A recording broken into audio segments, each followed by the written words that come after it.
Trianon după 100 de ani. La un veac de la consfințirea internațională a întregirii României cu leagănul dacic al românismului care e Transilvania, e bine să sărbătorim acest moment. Dar, dincolo de sărbătorirea momentului, a izbânzii în sine, e bine și să ne amintim care au fost originile acestei izbânzi, cum s-a lucrat în acest sens.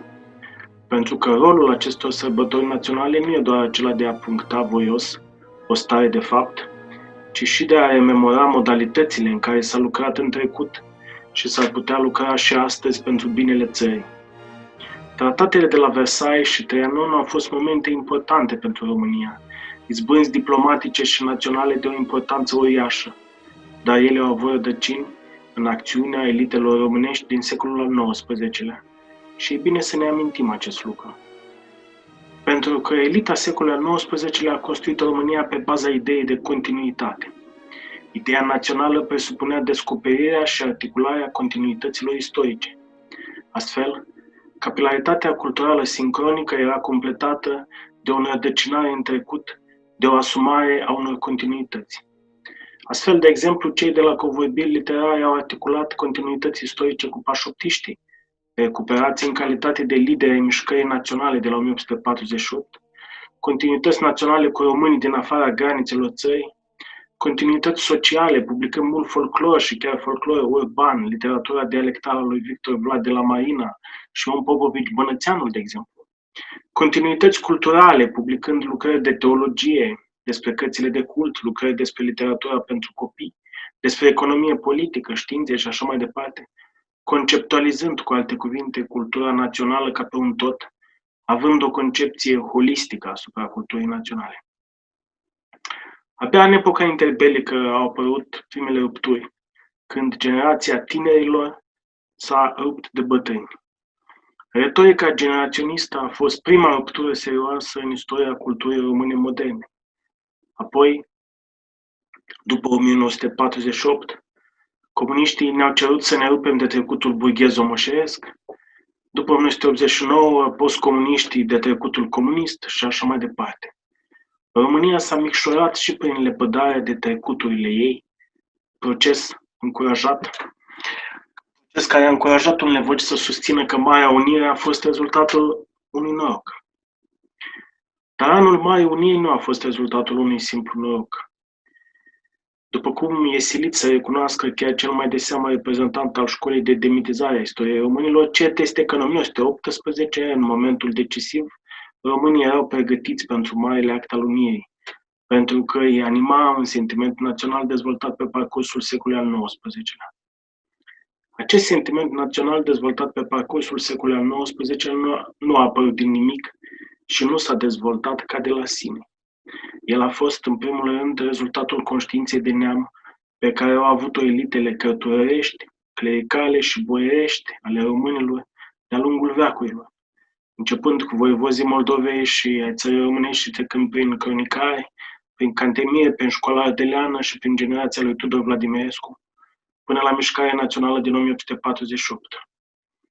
În al doilea rând a fost rezultatul hotărârii generației pașoptiste și post-pașoptiste a național-liberalilor din jurul celor două cuiburi de românism care au fost conacile din Ștefănești, ale bărtienilor și goleștilor, și apoi a conservatorilor moldoveni grupați în jurul Juninii și al convorbirilor literare, de a valorifica acest sentiment național și patrimoniul cultural, limba, arta, folclorul al poporului român, pentru a trece de la naționalitatea genetică, de la sentimentul difuz al apartenenței naționale, la personalitatea națională, la asumarea și dezvoltarea acestei identități etnice. Pe tot parcursul secolului al XIX-lea a avut loc o ofensivă națională, educațională, diplomatică, economică, culturală, politică, al cărei scop era eliberarea României din robia imperiilor înconjurătoare și suzerane, protectoare sau garante. Înainte de Marea Unire de la 1918, a fost Mica Unire de la 1859, iar înainte de Mica Unire a fost apariția unei generații de tineri boieri care au înțeles că nu trebuie abandonate tradițiile românești, dar trebuie scăpat de sub apăsătoarea tutelă culturală a otomanilor și altor imperii. În Studie moldovană din 1851-52, Alecu Rousseau nota că repedea modernizarea societății moldovenești s-a făcut și sub imperiul modei. Citez: schimbarea costumului în semnul pornirii duhului de deșteptare.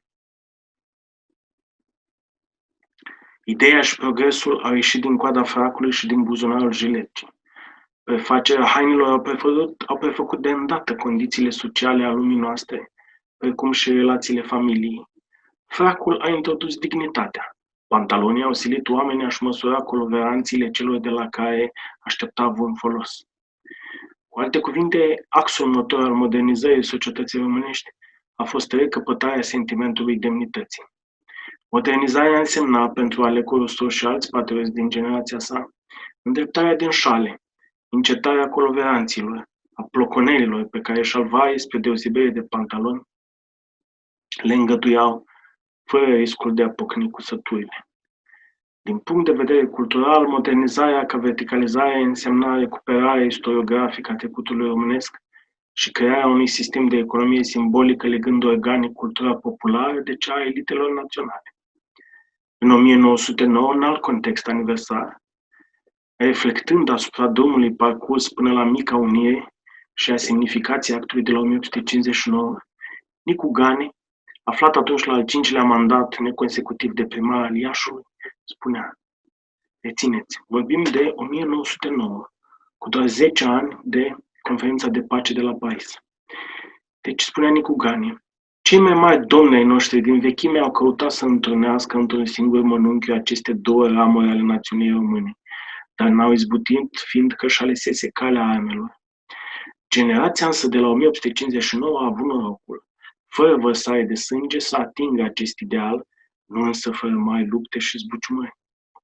A izbutit pentru că intrase adânc în conștiința tuturor straturilor sociale din Moldova și Muntenia, că singura noastră scăpare era unirea. În adevăr, ce eram noi înainte de unire? Două țărișoare vasale turcilor, totdeauna expuse la invaziile oștirilor străine, totdeauna în pericol de a fi înghițite de vecini. Puterea suzerană, în loc să le apere, le asupra ea însăși, considerându-le ca niște moșii de exploatat și îngăduind, fără chiar nicio dreptate, rășluirea teritoriului lor. Într-un cuvânt, eram două țărișoare slabe, umilite, îngenunchiete, aproape necunoscute de Europa Occidentală și de mai multe ori oferite în diferite combinațiuni diplomatice, când unuia, când altuia dintre falnicii vecini. Aceasta era situațiunea externă. Ca situațiune internă, era întuneric pretutindene, sărăcie completă, o oligarhie venită din fanară care sugea ca un buiete toate forțele vii ale poporului. Nici un metru de șosea, nici o școală sau spital rural, nici o fabrică sau industrie, nici un pod pe apele curgătoare, iar despre drum de fier, telegraf, etc. nici nu se visa. Ba din contra, când răposatul domn Grigore Ghica din Moldova a voit la 1853 să înființeze telegraful, a fost părât de boieri la sultan că ruinează pădurile statului înșeând stâlpi în țară fără nicio necesitate. Apoi hatârul și rușfetul, aceste două cuvinte împrumutate de la turci împreună cu obiceiul, intrase adânc în moravurile noastre și se infiltrase în toate ramurile dregătăriilor publice. Dar iată că la 1848 un vânt bun ne vine din apus. Vântul de deșteptare al popoarelor și negurile încep a se împrăștia. Se face lumină în conștiința românilor. Noțiunea de patriotism, de mult adormită în inimile noastre, prinde să încurțească din nou. Sufletele se regenerează și atunci s-a simțit instinctiv de întreg neamul nostru că aceste două țări nu mai pot sta despărțite, fără ca viitorul lor să fie cu desăvârșire periclitat. Și astfel a început în Moldova încă din timpul domniei lui Grigore Ghica. Ideea unirii se întinde și a câștigat teren. Am încheiat citatul din Nicu Gane, care ce ne spune? că așadar întregul proces de modernizare a Moldovei și țării românești și mai apoi al României mici a fost întreprins cu gândul la unitatea țărilor locuite de români, unitate văzută și ca singura cale spre independența națională. Pentru a pune în mișcare acest sistem în care unitatea și independența națională se alimentau și consolidau reciproc, elitele românești ale secolului al XIX-lea au acționat pentru a articula instituțiile statului național, adică instituțiile care puteau să detecteze, selecteze și promoveze interesul național și oamenii pregătiți să susțină acest interes. Tratatul de la Trianon, pe care îl sărbătorim, a consfințit înțelegerea la care a ajuns Ionice Brătianu cu reprezentanții Antantei în 1916, înainte de intrarea României în război. Se spune că, bântuit de imaginea tatălui său Ion Brătianu, care s-a trezit la conferința de la Berlin din 1878 marginalizat odată cu România de reprezentanții marilor puteri, deși România luptase cu mare vitejie și mari sacrificii omenești pe câmpurile bulgare ale războiului ruso-româno-turc, Ionel Brătianu a hotărât să nu angajeze România în primul război mondial până nu obține cele mai avantajoase condiții de la aliații franco-anglo-ruși. Diplomația lui, amestec de patriotism dinamic de tip occidental pașoptist și de tactice elentori levantine, i-a exasperat pe diplomații și liderii antantiști, dar a făcut atât de mult bine României. Brătianu a reușit în perioada 1914-1916, ca președinte al Consiliului de Miniștri, să adoarmă vigilența puterilor centrale în vreme ce negocia cu Antanta, nu doar condițiile, dar și momentul intrării României în război. Întorcea ecuațiile politice și diplomatice pe toate fețele, luând decizii foarte greu și întotdeauna cu gândul la analogii istorice. Izbucnirea războiului în 1914 a însemnat pentru Brătianu confirmarea ideii că sosise momentul prăbușirii monarhiei austro-ungare. Și, pentru a face posibilă întregirea României, Brătianu a început, ca prim-ministru, o ofensivă diplomatică directă, care ocolea cu prudență canalele oficiale.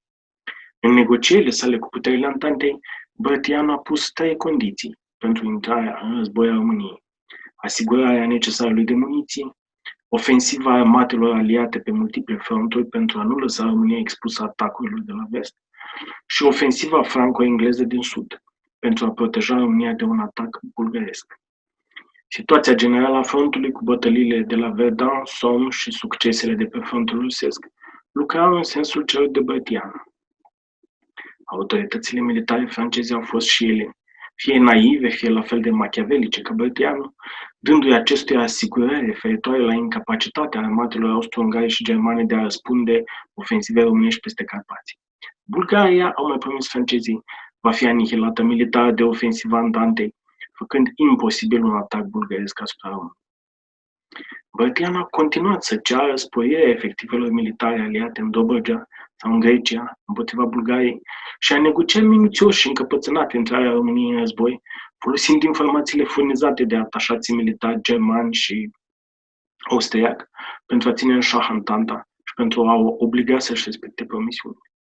Pe lângă chestiunile militare, Brătianu a insistat ca în tratatul de alianță să fie incluse încă 2 clauze. Prima cerea să nu existe posibilitatea încheierii unei păci separate și a doua garanta egalitatea României cu puterile aliate la toate discuțiile de după război. Ambele urmăreau ca interesele României să nu fie abandonate din cauza unor negocieri separate dintre marile puteri, așa cum văzuse Brătianu că îi se întâmplase tatălui său în 1878. Marile puteri ale Antantei au încheiat un acord secret în care își promiteau că anexările promise României vor fi realizate doar în măsura în care situația generală le va permite și că România va fi primită la negocierile de pace doar după ce aliații vor fi luat deja deciziile extrem de importante. Negocierile lui Brătianu l-au făcut să fie urât, considerat un cămătar politic șantajist care se tocmește cu abilitate genială. Brătianu obținuse totuși de la aliați promisiuni și clauze care vor juca un rol important la conferința de pace de la Paris din 1919. Semnarea convențiilor s-a făcut tot după reguli dictate de Brătianu, care, dornic să păstreze secretul negocierilor sale, le-a cerut reprezentanților Antantei să vină pe drumuri diferite și pe jos, acasă la fratele lui Vintilă Brătianu, la care Ionel a ajuns și el tot pe jos, pe drumuri ocolite. Textele convențiilor erau scrise de mână pentru a nu fi divulgate de vreun dactilograf, lucrând pentru puterile centrale. După semnare, cei prezenți au plecat pe furiș, unul câte unul. Aceste precauții, manevre și negocieri au făcut ca România să intre la negocierile conferinței de la Paris înarmată nu doar cu bunăvoința marilor puteri, ci și cu acte. Bunăvoința a fost diminuată de neînțelegerile dintre Clemenceau și Brătianu, care și-a atras ostilitatea diplomaților occidentali cerând respectarea scrupuloasă a tratatelor încheiate cu Antanta. Prin urmare, la conferință a venit, pentru a negocia mai șarmant, Regina Maria. Iată o anecdotă din perioada conferinței transmisă de la fața locului de corespondentul ziarului Dacia, primul ziar al României Mari, scos de Alexandru Vlahuță și Ioan Alexandru Bărtescu Voinește. Citez din depeșa corespondentului de atunci. La un prânz dat în onoarea reginei noastre la Paris, în prezența președintelui Republicii, se servi la desert fragi. Regina a fost plăcut surprinsă. Domnul Poincaré, președintele Franței, observând lucrul, suverana noastră îl lămui. Fragi, e pentru întâia oară când le văd anul acesta. La noi, doamnă, adăugă președintele, e credința că atunci când gustați prima dată din fragi, dacă vă puneți ceva în gând, gândul se realizează cu siguranță. Regina noastră, luând din fructele proaspete de bun augur, președintele întrebă, la ce vă gândiți, doamnă? La banat, răspunsul suveranii. Domnul Poincaré, puțin cam stânjenit, surisi. Eleganța, iată, făcea casă bună cu determinarea, cu hotărârea de a negocia pentru națiune. Între spitalul de campanie și saloanele diplomatice, Regina Maria, asemenea altor membri ai elitelor de atunci ale României, a știut să lucreze pentru consolidarea țării. Aici trebuie precizat că imaginea Reginei Maria ca mama a răniților nu a fost importantă doar pentru că a arătat că regina stă alături de popor, ci și pentru că ea a fost alături de popor într-unul din locurile în care s-a întărit conștiința națională, la spital, unde au căzut barierele dintre provincii și dintre clasele sociale. Iată ce scrie Elena Emandi. Către sfârșitul lui septembrie am luat serviciul la spital. Se înmulțiseră atât de mult răniții că nu mai dovedea nimeni să îngrijească. Acolo, stând ceasuri întregi la căpătâiul lor, am putut cunoaște de aproape și mai bine ca oriunde sufletul curat și cinstit al țăranilor noștri și am simțit că e o legătură nebănuită până acum între ei și mine. A trebuit războiul acesta groaznic cu toate durerile lui ca să învățăm să ne cunoaștem și să ne iubim. Munteni, moldoveni și olteni, care fusese atât de străini unii de alții, țărani și târgoveți, bogați și săraci, toți la oaltă au suferit și suferința i-a apropiat. În tranșee și în spitale s-a închegat unirea sfântă a tuturor claselor sociale, care va dăinui, să sperăm, și după război, spre întărirea și fericirea neamului nostru. Am încheiat citatul din Elena Emandi, fata lui Nicolae Gane. Tranșeele și spitalele, iată, au fost locuri în care s-au creat micro-universuri sociale la scară umană, microsocietăți față către față, în care românii s-au putut recunoaște ca frați, confirmând astfel justeția unui efort de război inițiat în numele unui ideal etnic, al conștiinței naționale care cerea unirea tuturor românilor într-un singur stat, suveran, nu al patriotismului civic specific imperiilor multinaționale, care urmăreau să unească națiuni diferite sub umbrela sau jugul aceleiași ordini dinastice sau constituționale. Declarația de război făcută de românii austro-ungarii precizează clar obiectivele naționale pe care le urmărește statul român intrând în primul război mondial. Citez. Războiul la care ia parte mai toată Europa pune în discuție cele mai grave probleme referitoare la dezvoltarea națională și chiar la existența statelor.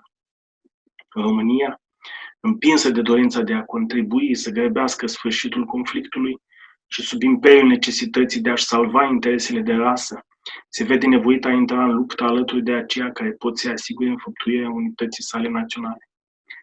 Proclamația către națiunea regelui Ferdinand din 14 august 1916 anunța că România intră în război convinsă, citat, că pentru viitor numai pe temeiul național se poate asigura viața pașnică a popoarelor, încheia citatul.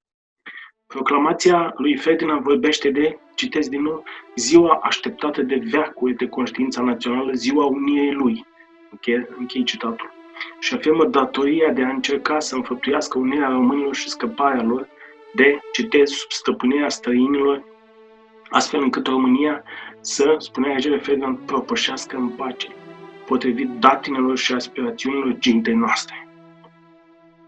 Închei citatul. Perioada refugiului în Moldova și a Iașului, capitala rezistenței până la capăt, a testat aceste aspirații și le-a dovedit cu toate inerentele greutăți validitatea și deci soliditatea. Conferința de pace de la Paris a acceptat, cu excepția împărțirii Banatului cu Iugoslavia, doleanțele României așa cum fusese ele negociate în 1916 de Emil Bărdean. În plus, a recunoscut și revenirea Basarabiei între hotarele țării. Acest aniversar, acum când sărbătorim 100 de ani de la încheierea tratatului de la Trianon, e bine să ne amintim de modul în care s-au obținut aceste izbânzi, la care ne întoarcem, iată, și peste 100 de ani.